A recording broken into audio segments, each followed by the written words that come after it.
Dear friends, हम इस video में देख रहे हैं मॉडल सेट 1 का सॉल्यूशन अर्थशास्त्र इकोनॉमिक्स का ओपन स्कूल के लिए। तो चलिए देखते हैं सेट 1 का सॉल्यूशन और सेट 1 में किस टाइप के क्वेश्चंस पूछे गए हैं।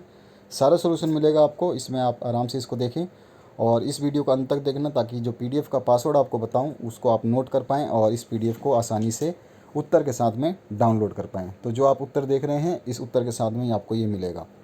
सभी की लिंक इसी वीडियो के डिस्क्रिप्शन बॉक्स में 12th क्लास की जो प्लेलिस्ट है उसमें मिल जाएगा आपको। सभी के सभी वीडियो उसमें डाले गए हैं और इसकी लिंक डिस्क्रिप्शन बॉक्स में मिल जाएगी पीडीएफ की। कोई भी दिक्कत हो कमेंट करना ना भूलें। तो चलिए स्टार्ट करते हैं। पहला क्वेश्चन है, भारत में योजना आयोग की स्थापना कब की गई है? तो सन 1950 में योजना आयोग की स्थापना की गई है। ठीक है, 4 ऑप्शन है, उसमें से उत्तर जो है आपका ए ऑप्शन हो जाएगा 1950। दूसरा है, योजना आयोग ने प्रति व्यक्ति वास्तविक आय को दोगुना करने का लक्ष्य रखा था, कितने वर्ष में? तो 20 वर्ष। ठीक है, उसके बाद में तीसरा क्वेश्चन है, किसी एक वर्ग में आने वाली मदों की कुल संख्या को क्या कहते हैं? तो उसको आवर्ती कहते हैं, यानी फ्रीक्वेंसी कहते हैं। नेक्स्ट क्वेश्चन जो है, भारत में सड़कों को बांटा गया है, तो सड़कों को कितने में बांटा गया है? तो 4 में बांटा गया। सी ऑप्शन इसका करेक्ट हो जाएगा। इसके बाद में भारत एक देश है, तो किस टाइप का देश है? तो भारत जो है कृषि प्रधान देश है, तो डी ऑप्शन इसका करेक्ट हो जाएगा। उसके बाद में रिक्त स्थानों की पूर्ति करनी है। तो पहला क्वेश्चन है, भारतीय योजना आयोग के प्रथम अध्यक्ष थे, तो कौन थे वो? पंडित जवाहरलाल नेहरू। नेक्स्ट क्वेश्चन है, भारत में प्रति व्यक्ति आय आर्थिक नियोजन के कारण तेजी से बढ़ी है। ठीक है, इसके बाद में नेक्स्ट क्वेश्चन आ जाएगा, प्राथमिक आंकड़े मौलिक होते हैं। नेक्स्ट क्वेश्चन है, अंतिम उपभोग से अभिप्राय केवल उपयोग से होता है, यानी कि अंतिम उपभोग क्या होता है? उपयोग से होता है। लास्ट जो है इसका फिलिप्स का, इसमें पूछा गया है, टरबाइन से जल विद्युत का उत्पादन होता है। टरबाइन जो है उसी से होता है, टरबाइन घूमती है तो जल विद्युत बनता है। आगे बढ़ते हैं। नीचे दिए गए क्वेश्चनों के आपको उत्तर देने हैं, जो कि 1 से 2 शब्द या एक वाक्य में आपको देना है। तो घरेलू नौकर किस क्षेत्र में आता है? नाम लिखना है। तो तृतीयक क्षेत्रक में जो है होम सर्वेंट को ट्रीट किया जाता है। उसके बाद में निर्यात से बढ़ने वाले एक स्तर का नाम बताना है। तो निर्यात से क्या बढ़ता है? आय बढ़ता है। उसके बाद में यहाँ पर एक ग्राफ है, व्यापार शेष तथा अदृश्य शेष का योग कहलाता है, नाम आपको लिखना है। ठीक है, यहाँ पर आपको इसका आंसर क्या हो जाएगा? चालू खाता शेष। ठीक है, इसके बाद में अगर हम आगे बढ़ते हैं नेक्स्ट क्वेश्चन में, घरेलू मांग और घरेलू पूर्ति के अंतर को पूरा करने वाले तत्व को क्या कहते हैं? तो इसको कहते हैं आयात, यानी कि कोई चीज़ कमी पड़ जाती है घरेलू मांग में या घरेलू पूर्ति में, तो हम उसको क्या करते हैं? मंगवाते हैं, आयात करवाते हैं। दूसरे देशों को वस्तु का विक्रय कहलाता है, तो उसको निर्यात व्यापार कहते हैं, या निर्यात भी लिखेंगे तो भी करेक्ट हो जाएगा। भारत में व्यापारी उदारीकरण नीति को कब लागू किया गया? तो सन 1990 में लागू किया गया था। किस बाजार की नीति से भुगतान शेष की स्थिति में सुधार हुआ? तो नई बाजार की नीति जो है उसमें भुगतान जो शेष की स्थिति को सुधार किया गया। इसके बाद में 18वां क्वेश्चन है, जीविका उपार्जन कृषि का एक नाम बताना है। तो व्यापारिक कृषि जितनी भी होती हैं वो सारी की जीविका के लिए होती हैं। 19वां क्वेश्चन है, हरित क्रांति का कार्यक्रम कब प्रारंभ हुआ? तो सन 1967 में 1967 में हुआ था। छोटे पैमाने के 2 उद्योगों के नाम लिखने हैं आपको। तो आटा मिल हो गया या जूते चप्पल का जो है कारखाना हो गया, ये छोटे पैमाने का उद्योग माना जाता है। सड़क परिवहन में आने वाले 2 यातायात साधनों के नाम जो है आपको बताने हैं। बहुत आसान क्वेश्चन है, आप अपनी मर्जी से लिख सकते हैं, जिसमें बस और टैक्सी जो सड़क परिवहन का काम करते हैं। सूर्य हवा ऊर्जा के सीमित या असीमित स्रोत में आते हैं, नाम लिखना है। तो कौन से स्रोत में आते हैं ये? तो असीमित स्रोत हैं। ठीक है, इनकी कोई लिमिट नहीं है, सूर्य और हवा। इसके बाद में आर्थिक विकास की 4 विशेषताएं आपको बतानी है, कोई भी 4 आप बता सकते हैं। जैसे कि पहला है सतत प्रक्रिया, दूसरा है राष्ट्रीय आय व प्रति व्यक्ति आय में वृद्धि, तीसरा है दीर्घकालीन वृद्धि और चौथा है जीवन स्तर में वृद्धि। ठीक है, ये 4 आपको लिख देने हैं अपनी मर्ज़ी से। इसके अलावा अगर आप कोई ऐड करना चाहते हैं तो उसको भी लिख सकते हैं। इसके बाद में अथवा जो क्वेश्चन है इसमें पूछा गया है, भारतीय अर्थव्यवस्था की 4 विशेषताएं बतानी हैं। तो 4 विशेषताएं कौन कौन सी? अर्थव्यवस्था की कृषि पर निर्भरता है, उसके बाद में तकनीकी का पिछड़ापन है, चौथा जो है आपका जनसंख्या की उच्च वृद्धि दर है, और निरक्षरता यानी कि अन जो एजुकेटेड पर्सन है, अनलिटरेट पर्सन है वो। इसके बाद में व्यक्तिगत तथा बाजार मांग तालिका में 4 अंतर आपको लिखने हैं, कोई भी 4 अंतर आप अपनी मर्जी से लिख सकते हैं। तो सबसे पहले आप जो है व्यक्तिगत और बाजार मांग दोनों को तालिका के अनुसार बनाएंगे और उसके अंतर को आप लिख देंगे। इसके बाद में अगर हम बात करें अथवा में व्यष्टि और समष्टि अर्थशास्त्र, बहुत इंपॉर्टेंट क्वेश्चन है, इसमें हमेशा आता है ये। तो इसमें पूछा गया आपसे विषय सामग्री, आप ये अगर ये अंतर का आधार डालना चाहें तो डाल सकते हैं, और डालेंगे तो बहुत बेहतर रहेगा। अगर नहीं डालते हैं तो भी आप डायरेक्ट लिख सकते हैं, और आमने सामने आपको अंतर लिखने होते हैं। तो ये पूरा का पूरा जो है इसके अंतर हैं, आप यहाँ पे देख सकते हैं। इसके आगे हम बात करें तो नेक्स्ट क्वेश्चन पूछा गया है, मुद्रा पूर्ति को प्रभावित करने वाले 4 तत्वों को लिख करके संक्षिप्त व्याख्या करनी है। तो मुद्रा पूर्ति को प्रभावित करने वाले कौन कौन से कारक हो सकते हैं? तो इसमें एक कारक हो सकता है विविध आरक्षित निधि अनुपात, दूसरा है खुले बाजार के क्रियाकलाप, तीसरा है बैंक दर। इसके बाद में अगर हम आगे बात करें नेक्स्ट क्वेश्चन की, तो अथवा में जो क्वेश्चन है इसमें पूछा गया वाणिज्य बैंकों के ऋण देने की प्रक्रिया लिखिए। तो कैसे ऋण देते हैं वो प्रक्रिया आपको समझानी है। तो यहाँ पर आप इसको देख सकते हैं आराम से, महत्वपूर्ण होती है ये पूरा का पूरा जो है, तो इसको आपको ध्यान से नोट कर लेना है। इसके आगे बात करते हैं 26वें क्वेश्चन की। तो बजटीय नीति के 4 प्रमुख उद्देश्य को आपको बताना है। तो 4 प्रमुख उद्देश्य आप लिख सकते हैं, देश को प्रभावी शासन देना, मूलभूत सुविधाएं प्रदान करना यानी नेसेसरी जो फैसिलिटीज़ है उनको देना, और आय की असमानताएं दूर करना, जो इनकम की जो फ्लेक्सिबिलिटी है उसको सेम करना, और चौथा है आपका रोज़गार के अवसर प्रदान करना यानी कि एम्प्लॉयमेंट जो है उसको बढ़ाना। अथवा में बजट घाटा पूरा करने के 2 वित्तीय स्रोतों की व्याख्या आपको करनी है। तो इसमें आपका कोई भी 2 आप लिख सकते हैं, जैसे एक है जनता और विदेशी सरकारों से ऋण, और दूसरा है भारतीय रिजर्व बैंक में रखे हुए नगद शेष को निकालना। ठीक है, बजट घाटा ये पूरा करने का वो है। इसके बाद में 27वां क्वेश्चन है, भारतीय अर्थव्यवस्था की 4 समस्याएं कौन सी हैं? तो 4 समस्याओं में पहला है मुद्रास्फीति का दबाव, दूसरा है वित्त का अभाव, और तीसरा यानी वित्त मतलब आपका इसमें सब कुछ आ जाता है, और उसके बाद में वित्त में सबसे बड़ी बात आती है पैसे। ठीक है, और पैसे कैसे नहीं आएंगे? तो बिजली, इस्पात, परिवहन, संचार जैसे क्षेत्र जो वित्त के अभाव में समुचित विकास नहीं पाते हैं। इसके बाद में बेरोजगारी, अनएम्प्लॉयमेंट आ जाएगी। उसके बाद में विश्व व्यापार के अनुपात में कमी जो है वो भी गिना जाएगा। तो इस तरह से इसका आंसर लिखना है। इसके बाद में अथवा जो क्वेश्चन है, विदेशी व्यापार नीति में किए गए 4 नीतिगत सुधार आपको बताने हैं। तो 4 नीतिगत सुधार कोई भी लिख सकते हैं आप, आयात लाइसेंस का उदारीकरण। उसके बाद में नेक्स्ट जो आप लिख सकते हैं उसमें लिख सकते हैं सीमा शुल्क के ढांचे में सुधार। नेक्स्ट है आपका सार्वजनिक क्षेत्र की व्यापार एजेंसियों की भूमिका में कमी। और जो चौथा पार्ट आप इसका बता सकते हैं वो हो जाएगा विनिमय दर प्रबंधन में सुधार। 28वां जो क्वेश्चन है इसमें है, एक देश में कच्चे तेल का उत्पादन निम्न है, जो दे रखा है वर्ष और उत्पादन की लागत यहाँ पे। तो ये है आपके टनों में उत्पादन और इधर है वर्ष, और उपयुक्त आंकड़ों के आधार पर काल श्रेणी रेखा चित्र आपको बतानी है। तो इसको रेखा चित्र को आप इस तरह से कुछ बताएंगे जिसमें आपके ये सारे डाटास कंप्लीट आ जाने चाहिए, ईयर को भी कंबाइन करना पड़ेगा। तो यहाँ पर देखिए इस तरह का आपको ग्राफ बनाना है जिसमें आपके सारे के सारी चीज़ें कम्प्लीटली आ जाएंगी। ठीक है, एक तरफ आपका ईयर आ जाएगा और एक तरफ जो यहाँ पर दिया गया है आपका उत्पादन इनको। ठीक है, तो दोनों तरफ आप इसको लिख करके ये ग्राफ, ये बार चार्ट बोलते हैं इसको, आप इसको बनाएंगे। अथवा में है 1993 में लघु उद्योगों का विक्रय मूल्य निम्न है। यहाँ पे वर्ष दे रखा है, विक्रय मूल्य दे रखा है टेबल में। उपयुक्त आंकड़ों के आधार पर सरल दंड रेखा चित्र आपको बतानी है।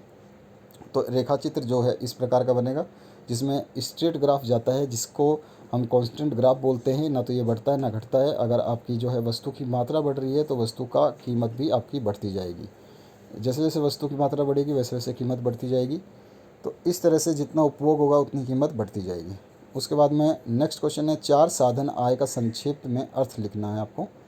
तो सबसे पहला जो है कर्मचारियों का पारिश्रमिक, उसके बाद में किराया, तीसरा है ब्याज, और चौथा है लाभ। इन सभी चीज़ों को आप लिख करके आराम से बता सकते हैं। अथवा में जो है मिश्रित आय का अर्थ लिख करके इस अवधारणा की आवश्यकता को समझाना है।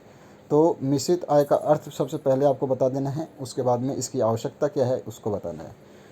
नेक्स्ट क्वेश्चन में है आपका 30वां, भारत में विदेशी व्यापार नीति में सुधार के 4 प्रभाव लिखने हैं आपको। तो पहला हो जाएगा आपका वस्तुओं के निर्यात आयात का प्रभाव, दूसरा हो जाएगा अदृश्य मदों पर प्रभाव, तीसरा हो जाएगा पूंजी पूंजी खाते का प्रभाव, और चौथा हो जाएगा चालू खाते शेष पर प्रभाव। इन सभी को आपको लिखना है और काफ़ी मतलब सटीक आंसर्स लिखे गए हैं। अथवा में जो है यहाँ पर भारतीय व्यापार नीति के आयात निर्यात नियंत्रण के 4 उपाय आपको बताने हैं। तो इसके 4 उपाय क्या होता है? आयात लाइसेंस हो सकता है, सीमा शुल्क है, आयात कोटा है, आयात पर प्रतिबंध। ये सभी चीज़ों को आपको मेंशन करना होगा। 31वां जो क्वेश्चन है, भारत में जनसंख्या के तीव्र वृद्धि के कारण उत्पन्न 4 समस्याएं आपको बतानी है कि जनसंख्या वृद्धि हो रही है, उसके कारण जो 4 समस्याएं कौन कौन सी है। तो आर्थिक वृद्धि में बाधक हो जा रहा है, ठीक है। जनसंख्या जितनी बढ़ेगी उतनी नौकरी पैसों की कमी होगी, सबसे बड़ी दिक्कत। आय बचत तथा विनियोग दर में कमी हो जाती है, बिल्कुल सही बात है। आय तो पहले ही आपको बताया, आर्थिक स्थिति खराब हो जाएगी, और जब आर्थिक स्थिति खराब हो जाएगी तो बचत भी नहीं हो पाएगी और विनियोग भी नहीं हो पाएगा। उसके बाद में नेक्स्ट है अनिवार्य वस्तुओं एवं सेवाओं का अभाव।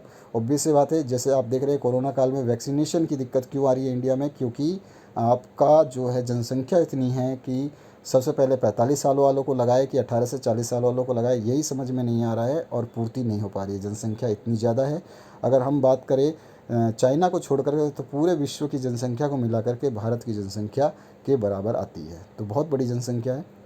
अथवा की बात करें तो इसमें है भारत में तीव्र जनसंख्या वृद्धि दर को रोकने के उपाय आपको बताने हैं। पहले तो जनसंख्या वृद्धि के कारण जो उत्पन्न समस्याएं हैं वो बतानी है, अब आपको इनको रोकने के उपाय बताने हैं, जिसमें आपके बहुत सारी चीज़ें आ जाती हैं। सहमी जो शिक्षा है उसका है, विवाह बाल विवाह जो है वो भी एक है, और जन्म दर को घटाने के लिए बहुत सारे जो तरीके हैं, स्पेशल काइंड ऑफ जो मेडिकल फैसिलिटीज़ है उनको यूज़ करना, और उसके बाद में आप मेडिकल फैसिलिटीज़ को दूसरी तरीके से भी यूज़ कर सकते हैं।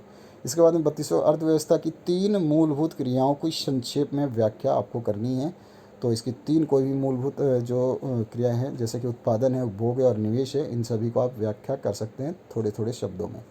इसके आगे का जो क्वेश्चन है उसकी बात करें तो आर्थिक क्रियाओं के बीच पारस्परिक 3 संबंध आपको लिखने हैं। तो इनके बीच में कौन कौन से संबंध हो सकते हैं? तो उत्पादन, उपभोग, निवेश और बचत निवेश, ठीक है। ये सब चीज़ों को आप लिखेंगे।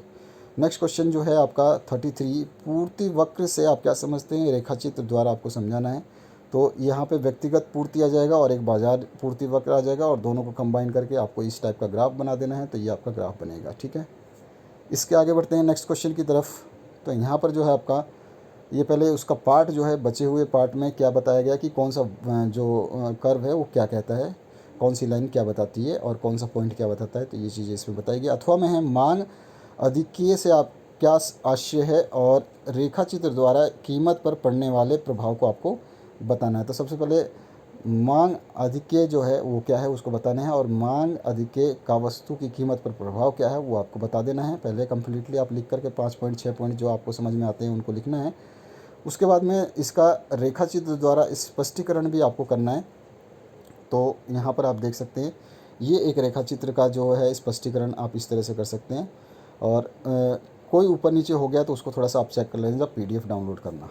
उसके बाद में नेक्स्ट जो क्वेश्चन है इसमें आ गया है, दी गई सूचनाओं का प्रयोग करके अप्रत्यक्ष विधि द्वारा समांतर माध्य आपको निकालना है। यहाँ पे x दे रखा है और f दे रखा है, फ्रीक्वेंसी दे रखा है, प्राप्तांक दे रखे, और यहाँ पर इसका जो है आपको समांतर माध्य की गणना करनी है। तो सबसे पहले आपको प्राप्तांक और आवर्ती को लिखना पड़ेगा, ठीक है। जैसे कि आपका यहाँ पर देख सकते हैं ये प्राप्तांक है, आवर्ती जो क्वेश्चन में दिया हुआ है इसकी टोटल हम निकाल देंगे सिग्मा f, और कल्पित माध्य निकालेंगे तो a-6 यानी कि इस dx हो जाएगा।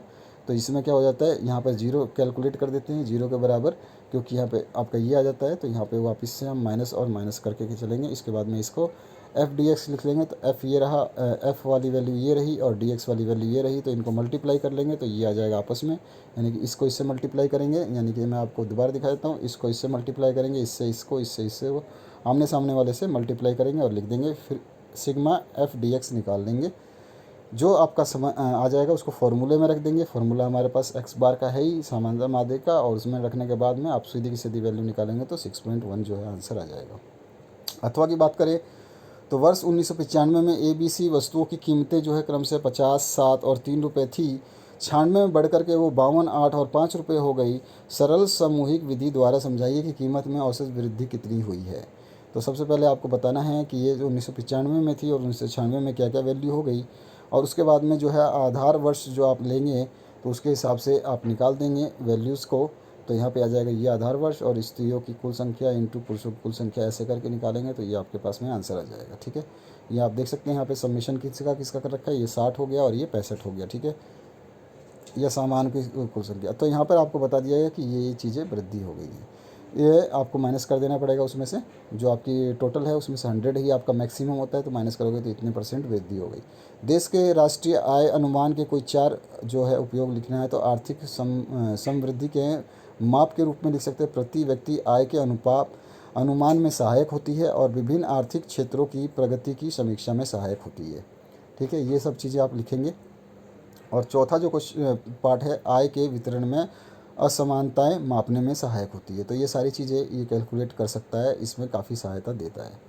अथवा में है राष्ट्रीय आय के विभिन्न देशों के मध्य तुलना करने में सहायक है, व्याख्या करनी है। तो राष्ट्रीय आय कैसे सहायता करती है ये आपको बताना है। तो यहाँ पे लिखा गया, आप देख सकते हैं 36वां जो क्वेश्चन है, यहाँ पे बढ़ते हैं। तो 36वें क्वेश्चन से पहले मैं आपको बताना चाहूँगा कि आपका जो इस PDF का पासवर्ड है उसको नोट कर लें। तो 15 15 15 3 बार आपको डालना है, सेम डिजिट 15 15 15। तो ये इसका पासवर्ड है और इसी पासवर्ड को डालने से PDF जो आप डाउनलोड करेंगे वो खुलेगा। तो ध्यान रखना है आपको।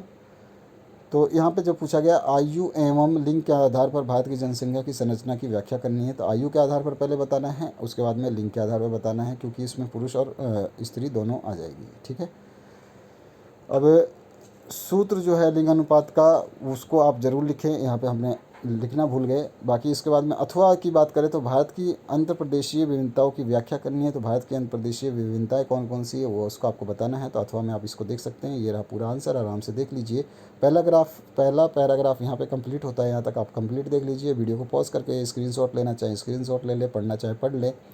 और दूसरा पैराग्राफ यहाँ पे कंप्लीट होता है। उसके बाद में 37 नंबर जो है, उद्योगों की कृषि पर निर्भरता के 4 कारण आपको बताने हैं। तो कौन कौन से कारणों की वजह से ये जो है, कच्चा माल सबसे पहले उन उद्योग को चलाने के लिए चाहिए। कोई भी चीज़ बनाने के लिए कोई ना कोई चीज़ साधन चाहिए, वो साधन उद्योगों को कच्चा माल जो है देता है कृषि से। और कृषि में लगी जनसंख्या जो है औद्योगिक वस्तुओं की मांग का स्रोत है, और औद्योगिक क्षेत्र के लिए श्रम का स्रोत, और औद्योगिक क्षेत्र के लिए धन का स्रोत। ये सारी चीज़ें आपको बतानी होगी। इसके अथवा में है, कृषि का उद्योगों पर निर्भरता के 4 कारण आपको बताने हैं। तो यहाँ पर आप देखेंगे तो आपको पता चल जाएगा 4 कारण, 1 2 3 4 कौन कौन से हैं। कृषि का उन्नत बीज, कृषि को उर्वरक प्रदान करना, सिंचाई है, और कृषि औजारों का निर्माण। ये सभी चीज़ें इसमें आ जाएंगी। 38वां क्वेश्चन है, औद्योगिक बैंक एवं वाणिज्यिक बैंक में 4 अंतर बताने हैं। तो टेबुलर फॉर्म में बता देंगे। 4 अंतर पूछा है, लेकिन 4 अंतर नहीं है तो आपको 3 अंतर लिख देंगे तो आपको पूरे मार्क्स मिल जाएंगे। ठीक है, ये मिस प्रिंट भी हो जाता है। अथवा में पूछा गया, भारत की शिक्षा प्रणाली की कमियों को दूर करने के 4 उपाय आपको बता सकते हैं। तो साक्षरता को बढ़ावा देना है, शिक्षा प्रणाली में पूर्ण गठन यानी कि उसमें कोई कमी है तो उसको देखना है। उसके बाद में प्राथमिक शिक्षा में सुधारों को देना है, क्योंकि जो स्टार्टिंग में जो शिक्षा अगर सही नहीं होगी तो लास्ट तक वो शिक्षा ख़राब होती जाती है। और तकनीकी शिक्षा पर बल देना है, जो कि आप टेक्निकल चीज़ें नहीं समझते, केवल थ्योरी चीज़ें आपको समझाई जाती हैं। और जब आप इंडस्ट्री में जाते हैं या फील्ड में जाते हैं, कहीं पर भी देखते हैं कोई चीज़ तो आपको समझ में नहीं आती कि ये कैसे हुआ होगा। तो ये सब चीज़ें इसमें आती है। और ये पूरा का पूरा आपका जो सॉल्यूशन है कंप्लीट कर दिया हमने। और इस PDF को आप डाउनलोड कर सकते हैं। पासवर्ड हमने वीडियो में बता दिया है। आपने अगर कंप्लीट वीडियो देखा है तो पासवर्ड भी आपको पता होगा। Thank you very much for watching this video. Share ज़रूर करें अपने दोस्तों के साथ जिसको भी इसकी रिक्वायरमेंट है। और सभी सब्जेक्ट का सॉल्यूशन देखने के लिए आप 12th क्लास की प्लेलिस्ट ज़रूर विजिट करें। डिस्क्रिप्शन बॉक्स में प्लेलिस्ट गिवन है और उसी के नीचे सबसे नीचे PDF का जो है आपको लिंक मिल जाएगा और पासवर्ड इसी वीडियो में बता दिया गया। Thank you very much for watching this video. All subjects are preparing with solution, just you wait and watch. Thank you very much.